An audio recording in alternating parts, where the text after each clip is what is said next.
Dito sa video na ito, audio recording na ito, isa lang ang nakikita natin dito.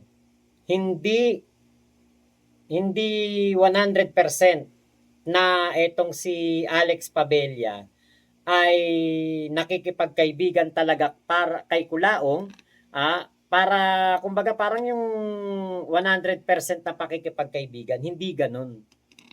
Hindi po gano'n ang nakikita natin dito na pakikipagkaibigan. Kumbaga hindi puro. Merong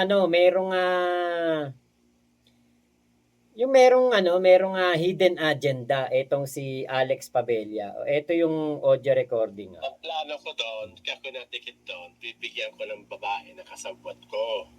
Pagkatapos yung babae, pag sila nagbimbangan na, pakuhaan ko ng video.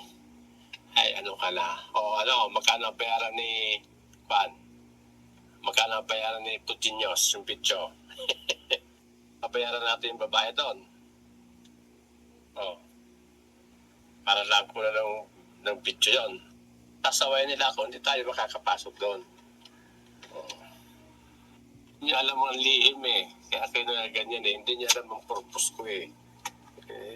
Pag nalaman ni Puginius yan, sabihin ka na niya na ito pala tunay na kakampi. Di ba? So, parang itong si Alex Pabella, parang ganun nga, parang doble cara. Ewan ko kung tama ba yung word na doble cara. Parang yung kanyang diskarte para makuha ang loob nitong si Kulaong, medyo magaling, matindi. Bakit? Kasi si Kulaong talaga, alam naman natin, ano yan, talagang mahilig sa tilapia yan eh. 'Di ba? Mahilig sa tilapia yan si Kulaong eh. Kaya kakagat talaga diyan si Kulaong kay Alex Pabella. Katulad nga nun, nung nagpunta ng Marinduque, etong si Kulaong ay syempre yung mga alam nyo na, yung mga contact ni Alex doon, yung mga siguro mga pinagsawaan niya na tilapia. Yun ang mga binigay kay Kulaong. Syempre, eto, bigyan kita ng ekstrang bayad. Kailangan mai-video mo, mai-set up mo tong camera na ito na nakatutok sa inyo ni Kulaong para mai-ano natin to, mai-post natin. Yan na yun. Yan na yung talagang talagang meron pong hidden agenda etong si Alex. Alam nyo, hindi ako naiinis kay Alex dahil sa ginawa niya na ito. Bagkus, ako nga natutuwa pa. Kasi, hindi lang pala ganun-ganun lang si Alex, di ba? Hindi pala, kasi kung ang tingin dito ni Kulaong ay kakaining itik, mabubudol niya, magagamit niya. Naalala niyo yun, unang kita pa lang ni Alex. Hindi pala unang kita, hindi unang sama ni Alex at Kulaong. Yung unang punta ni Kulaong sa Marinduque. Naalala niyo yon, yung nandun sila sa sasakyan, si Kulaong nandun pa, dun sa bulok ng sasakyan. Ano sabi ni Kulaong? Pare, baka meron ka diyan, paluwalan mo muna. Hindi lang ako nakapag-withdraw. Yun yata sabi ni Kulaong. Doon pa lang 'di ba, umpisa pa lang ng kanilang pagkikita, ng kanilang pagsasama ni Alex Pabella, may something na. Ginagamit na talaga ni Kulaong at balak na talaga ni Kulaong na gamitin si Alex Pabella. Good thing na etong si Alex Pabella hindi pala basta-basta mabubudol ni hindi basta-basta mabubutol ni Kulaong at si Alex Pabella ay merong kumbaga tinu sa sarili. Kaya ngayon, magkakalamat na to, tong samahang Alex at Kulaong. Magkakalamat na to, hindi na ito yung masasabi mong matibay na samahan, hindi na po. May lamat na yan. Pero feeling ko trap lang yon ni Skywalker. Kasi sa dulo, nag-ask niya, magkano ibabayad doon sa walk? Eh, pwede naman siya gumawa nun. Mayaman siya eh. Hindi, at sabi, yun daw, magkano daw ibabayad ni, ni Food Genius eh.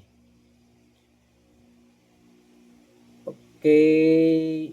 Skywalker strikes again. Oo, Mr. Cadaver. Oy, Maring Yama, si Mr. Cadaver nandyan na. Okay, may Castro, kung hindi magkakaunsahan, Boss Mac, baka 12, kaya war na sila. Pwedeng ganun din. Okay, Ate Agnes, like na po tayo, wala pa po sa kalahati. Ayun, unlike. Kuya Edison, ayun, naggagamitan sila. Yun nga. Ate Agnes, dyan sa audio, sinabi nila na may purpose siya, kaya dumidiskarte siya ng ganun. Tama, oo. Kay Kuya Henry, mahilig sa tilapia. Ako din mahilig sa tilapia, inihaw or pirito. Kaya lang yung tilapia na paborito ni Kulaong at ni Alex, yung tilapiang malaki hiwa. Yung malaki yung kapag, pag iniwaan na ganun sa may, na yan, di ba? Parang pag pinirito siya, malaki yung hiwa. Yon ang paborito ni Alex at ni Kulaong. Okay, Miss Bulabog, tanga ba si Alex Skywalker? Sinong bobong tilapia ang papayag na kuna ng iskandal nila ng customer niya, ulaga? Yes, Kuya Henry, bayad nga sa port. Bayad dun sa barge. Barge, yon, parang barge nga yon. Yan. Hindi, baka, di ba, kunwari, i-video, baka tatakpan yung mukha ng babae. Pwedeng ganun eh. Diba? Pwedeng gano'n na style na i-edit, i-blurred yung mukha ng babae, mukha lang ni Kulaong ang ilalabas. Kasi may mga gano'n, di ba? Sa Japan nga may gano'n eh. Di ba? Big Mama, kaya pala di gusto si Ating Marv, di siya tilapia, bisugo siya. Malaki hiwa para pasukan ng sibuyas, kamates at luya. Ayun. Totoo yan. Pigaan mo ng kalamansi. Di ba? Talagang pag-usapang tilapia, diyan magaling ang Kuya Henry natin eh. Nasaan ba si Ate Michelle? Kaya, di ba nga, naging magkasundo yung dalawa. Kaya nga naging naging magtropa yung dalawang yan. Kasi, tingin ko nga si Alex, dahil nga siya ay walang kinakasama ngayon, parang hindi sila good ng kanyang pag hindi sila good ng kanyang, parang hindi sila good ng kanyang asawa. Kaya po, sa Walker, kumakapit. Okay, pag kumalat yung video, si Alex makakasuhan ni Kulaong. Yun ang tanong, kung ilalabas pa ba yan ni Alex. Kasi syempre, dahil po sa pagkakabisto nitong audio recording na ito, ilalabas pa ba yun ni Alex? Syempre hindi na. Malabo nang makita natin yan. Kasi pumutok na eh. Pero kung hindi pumutok yung balita na yan, kung wari ito let's say hindi to na-detect ni Yulen, kumbaga walang kaalam-alam si Yulen, tapos ito biglang inilabas, biglang lumabas. Kumbaga biglang lumabas. Yun sana maganda, yung bigla na lang itong lumabas, kumalat. Kasi syempre, hindi naman pwedeng i-upload sa FB yan. Siyempre, doon natin makikita yan sa mga adult na sa mga pangmatanda. Ngayon, kapag doon natin nakita yan, syempre, hindi naman natin yan na pwedeng i-upload o reactionan dito sa mga social media natin. Syempre, mananatili lang yan doon sa kung saang website yan i-upload. Kung saang website yan ipapasa. Pero, kapag sinabi na ni Yulen na alam niya itong istorya na ito at kumare sinabi niya ay may audio recording ako niyan na sinasabi ni Skywalker na may plano siyang ganyan kay Kulaong. Doon na ngayon magkakasira itong dalawang to. Mas maganda sana. No? Para mas maganda yun eh. Kasi syempre magkakaaway talaga yun, yung dalawang yun, di ba? mag-aaway talaga yun. Kasi kapag kumalat na yung video, tapos saka ibubuking ni Yulen na, alam ko yan. Sasabihin ni Yulen na, ano yan, na merong audio recording yan, na merong uutusan si Alex. Ang ganda kasi magkakaaway talaga yung dalawang yan. Kaya lang, nailabas na ni Yulen, kaya sigurado ko, hindi na po lalabas ang video na yan. Malabo na. Kasi parang nasunog na si Alex eh. Yes, Kuya Henry, totoo naman. Masarap naman talaga ang tilapia. Ayun. Yan lang kinakain kong, mga ilan lang kasi mga kinakain kong isda. Galunggong, bangus, tilapia. Mga ganun lang kinakain ko eh. Tuna, yan. Pero yung mga ibang luto, mga ano, hindi ako makain yan. Pirito lang.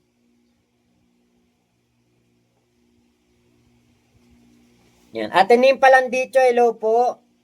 Kuya Edison Sorosoro, Mac, dati pa ba kontra kay Norman Sibungo, Yulen at Earvlog? Oh, dati na. Sila ang mga unang anti-kulaong. Kay Mark Olmon Damasio, anyari kay Casper po, nag-post si MG eh. Mamaya, pag-usapan natin yan. Kuya Erwin, Mac, pang-blackmail ni Pabella yan para pag-deny siya ni Kulaong, may pang-rebat siya para hindi siya gawa ng kwento ni Kulaong.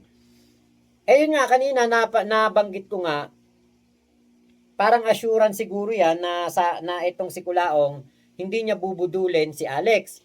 At assurance na itong si Alex Pabella, kung merong naipahiram na pera kay Kulaong, di ba, maoobliga si Kulaong na magbayad.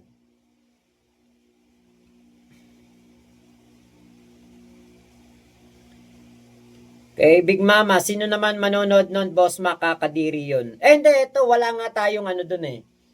Ako talaga, syempre, ako mandidiri. Kayo mandidiri doon. Talagang nakakadiri yun.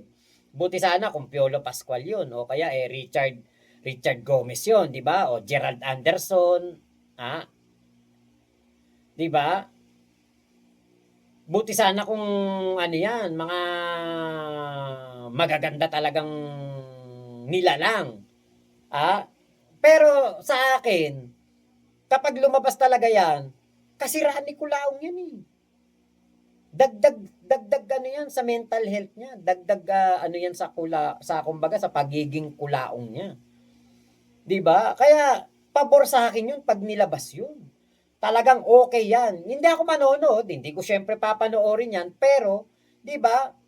Dagdag kasiraan kay Kulaong, dagdag punto sa paglaban natin dito kay Kulaong. Kaya po kung ano yan, kung lumabas man yan, pabor sana sa atin yan. Kaya lang, wala na, tingin ko hindi nalalabas yan. Kasi pumutok na eh, nasunog na si Alex eh.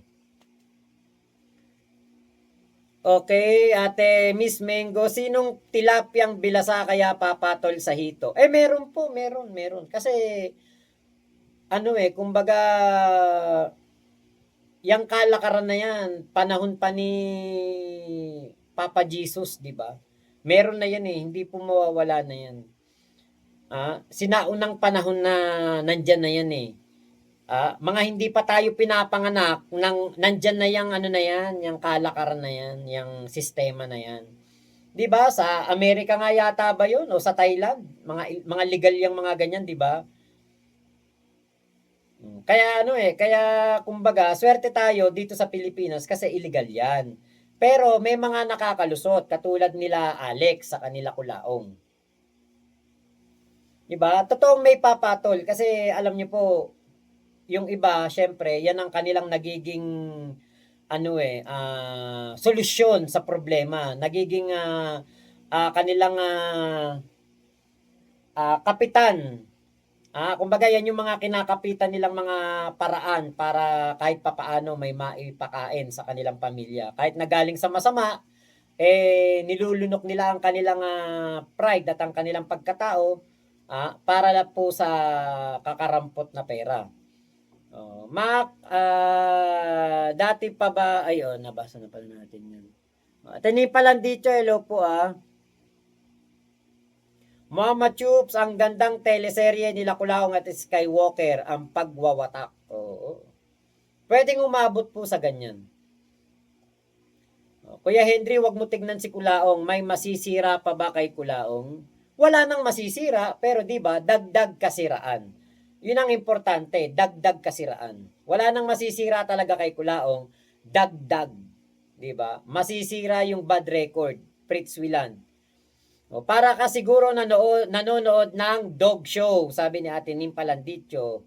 Kuya Erwin, yung mga gwapo nga na praning nung lumabas iskandal nila. Yan pa yung pangit magka-iskandal, baka imbes na pagpantasyahan, ibash na lang. Yung sinasabi niya, malaki daw yung kanyang tarugo. Putya. Oh, Diyos ko, Kulaong, sige, sabihin mo ng gaposte yan. Pero yung mukha mo parang kutis poste din. Wag na. Walang manonood sa'yo. Baka kahit si Ate Marbs, mawala ng gana sa'yo pag nakita yung video na yan. Kuya Edison, ayan, nakakatulog pa kaya si Kulaong sa dami ng demanda at walang tigil? Hindi na po. Mukhang namumroblema na talaga si Kulaong. Ayun o. Walang masisira pero may makikitang puwet ng kaldero. Saka nga natin dito, di ba? Kapag lumabas talaga yan, pabor sa atin Bakit? Ano ba gusto natin? Mapabagsak si Kulaong. Ano ba ang goal natin dito? Mawala si Kulaong sa SOCMED. Tuluyan ng mapakulong si Kulaong. Di ba? So, pwedeng maging daan yan sa talagang matinding pagkawala ng kumpiyansa ni Kulaong sa kanyang sarili. Gaganahan ating Marbs kung kay Bro Henry. Yan, sabi ni Ate Big Mama. Ayan. Hello po Ate Ira. Hello po. Diba? Yun ang yun ang po talaga diyan. Yun po ang matinding talaga diyan sa dito kay Kulaong. Sana nga talaga nailabas muna yan para talagang magkakawatak-watak talaga si Kulaong at si Alex Pabella. Sa atin yun, punto sa atin yun. Tapos, malay natin, di ba, ako, hindi ko naman, kumbaga, sinasabi na sana'y mangyari. Pero, di ba, kunwari lang na naunang lumabas yung video, tapos sa binuking ni Yulen, na alam niya yan, na si Alex ang may pakana niyan, baka itong si Alex Pabella magpa-interview na kay Makagago, kay MG. Pwedeng ganun pwedeng mapunta na sa sa ganung sitwasyon Okay, Kuya Erwin, pag lumabas yung scandal, pa-interview siya kay Ogie Diaz o kay Boy Abunda. Hindi po papatulan yan ni Ogie Diaz, lalo ni Boy Abunda. Negative yan Yan, linaran sa seryoso may video. May pinagplanuhan si pinagplanuhan ni Alex Pabella si Kulaong. Eto pa, play pa natin tong Play ulit natin. Ang plano ko doon, kaya ko natikit doon, bibigyan ko ng babae na kasabwat ko. Pagkatapos yung babae, pag sila nagbimbangan na, pakuhaan ko ng video. Magkano ang bayaran ni magkano ang bayaran ni Putinyos yung video. Pabayaran natin yung babae doon. Para lang ko na ng video yon. Sasaway nila ako, hindi tayo makakapasok doon. Hindi niya alam ang lihim Kaya kayo na ganyan Hindi niya alam ang purpose ko pag nalaman ni Putinyos yan, sabihin ka na niya na ito pala tunay na kakampi. 'Di ba parang may ano pa, may hidden agenda si Alex Pabella pero makakabuti. Bakit? Kasi parang magiging kakampi siya. Kumbaga siya pala parang kinakaibigan niya lang si Kulaong pero yun pala hindi pala magkakatotoo na magiging kakampi niya si Kulaong o magiging kakampi ni Kulaong etong si Alex Pabella. Bagkus, kalaban pala talaga ni Kulaong to. 'Di ba kasi yung plano ni Alex Pabella, ipakagatin sa pain etong si Kulaong. Parang ano, parang papainan, 'di ba? Para may sima. Saka yung ano yung sinabi niya na ano, magkano ibabayad ni Food Genius, tumawa siya parang ano, joke, 'di ba? Parang nagjo-joke siya o ano natin kay Food Genius. Pero yun nga, 'di ba? Sabi nga, ang tingin ko ito ay sagot ni Alex din. Dahil sabi nga ni MG, nakausap niya to. Nakausap niya etong si ano, si Alex. So, tingin ko ito'y parang sagot ni Alex doon sa kay MG na kung pipigilan siya, hindi siya makakapasok kay Kulaong, hindi siya makaka-penetrate doon sa community ni Kulaong. Ngayon, 'di ba? Parang tiwalang-tiwala na mga tao kay Alex Pabella, kuwang-kuha ni Alex Pabella ang loob ng mga Kulaong Nation. Naniniwala sila sa mga sinasabi ni Alex, 'di ba? May sasakatuparan niya sana 'yan. Kaya lang ngayon hindi na. Kasi nga naisiwalat na ni Yulin, 'di ba? Nabuking na ni Yulin kaya hindi na gagawin ni Alex 'yan. Hindi niya na ilalabas 'yan. Okay, Danet, wala po. Okay, si Nico David lang naman habol na habol ma-interview si Kulangot. Yung sinasabi ni Kulaong na noong panahon ng pandemya, maraming gustong mag-interview sa kanya, tinanggihan niya. Kahit si ano daw, si ano pangalan nito, si Jessica Soho, tinanggihan daw niya. Ngayon po, sinasabi ni Kulaong, ang dami daw niyang tinanggihan ng mga network. Sa totoo lang po, walang may gustong uminterview kay Kulaong. Bakit? Buti sana kung ano yan, kung athlete na nakapagbigay karangalan sa mga Pilipino, baka, di ba, suportahan niyan at interviewin. Mag-aagawan talaga ang mga mag-i-interview diyan. Kung yang si Kulaong ay katulad nung yung nag-trending ngayon na transition, yung kay Kyla, yung si John Mark Gon, itong si Bulado Jr., 'di ba? Na-interview, na TV, na balita dahil trending kahit sa ibang lahi, ibang mundo sa ibang mundo, sa ibang bansa. Trending yung kanyang mga transition at ginagaya po ng mga ibang lahi yung trend na 'yan. Oh. 'Di ba? Nakikilala ang mga Pilipino na magaling sa ganyang mga pagpapatawa o nai-interview. Ayun, baka talagang may mag-agawa ng mga gustong ma-interview si Kulaong. Pero yung ganyan na kriminal, nagpapanggap na Marcos, nagpapanggap na mabuting tao, pero nanloloko, human trafficker, aba,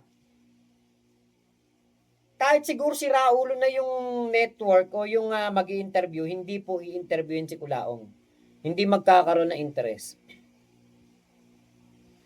Bakit kailangan magbayad ni FG? Trap ba ito? Hindi. Hindi naman kinontak ni ni Alex Pabella to di ba? Si FG, si Puginius, hindi trap 'yan. Hindi po trap 'yan. Kasi nga po, paano magiging trap nabuking na nga ni Yulin, na ilabas na ni Yulin yung issue. So walang trap dito. Hindi na ito magkakatotoo. Etong video na ito, malabo nang mangyari. Bakit? Kapag kunwari may video lumabas diyan, kahit na hindi si Alex Pabella ang may gawa, si Alex Pabella mapagbibintangan. Kaya wala na. Wala na po yung video na yan. Hindi na po natin yan makikita. Hindi na natin yan mapapanood. Kasi wala na pong gagawa ng video na yan. Dahil nga na-booking na. Ate May Noble, hello po. Saan po ako pwede send yung recipe? Oh, nako, chat nyo lang po yan, si Kuya Henry. Nako, nagpuputi. Ba't ganun? Ay, dahil dito.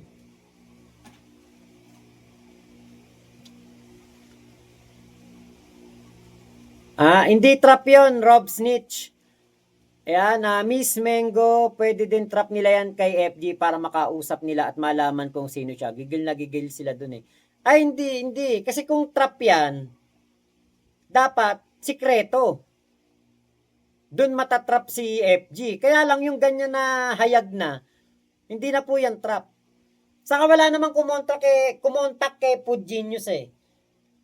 Tingin ko wala namang kumontak o kahit kanino na para gawin yan. Kung meron pong kumontak, kunwari sabihin ni Makagago, o may kumontak sa akin para kung magbayad daw sa Walker para ibibigay kay Kulaong, yun. Baka nga yun yung trap. Pero, kung wala pong naunang mga nagsalita niyan tungkol diyan, wala pong trap diyan. Hindi po trap yan. Kasi nga po, wala na. Hindi na talaga mangyayari yan. Fritz Willa, nagpapanggap na may etiquette decorum sabay dahak. Hindi, ang etiquette decorum, hindi lang naman sa ganyan eh.